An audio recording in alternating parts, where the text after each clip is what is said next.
L'Est de la République démocratique du Congo est le principal foyer de tension du pays.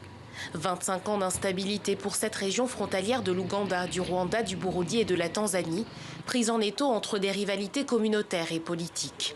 Depuis 2019, les violences à l'encontre des civils sont en nette augmentation. La guerre ne s'est véritablement pas encore terminée à l'Est de la République démocratique du Congo. Les Congolais meurent tous les jours.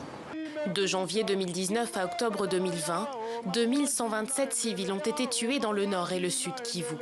Le nombre de déplacés à travers le pays a atteint le triste record de 5,5 millions de personnes.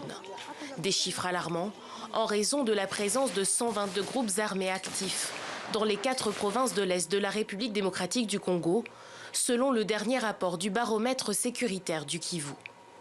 Le parc national de Virunga est devenu leur sanctuaire. Il s'agit notamment de groupes officiels, les FDLR, des rebelles rwandais Hutus hostiles au régime de Kigali, réfugiés au Congo depuis 1994. Les Maï-Maï, des locaux répartis en plusieurs factions déterminées à défendre leurs terres. Ou encore de jeunes ressortissants de villages environnants qui profitent de l'instabilité. Selon les Nations Unies, ces différents groupes armés kidnappent, mutilent, tuent, sans que l'on puisse toujours les identifier ou les déloger. Il y a une économie de guerre qui s'est profondément enracinée dans tout l'est du Congo. Et la deuxième cause, c'est que c'est une zone, comme l'ensemble du Congo, d'une très grande pauvreté. Et par conséquent, les groupes de bandits constituent une opportunité ou une stratégie de survie économique pour beaucoup de jeunes de cette zone.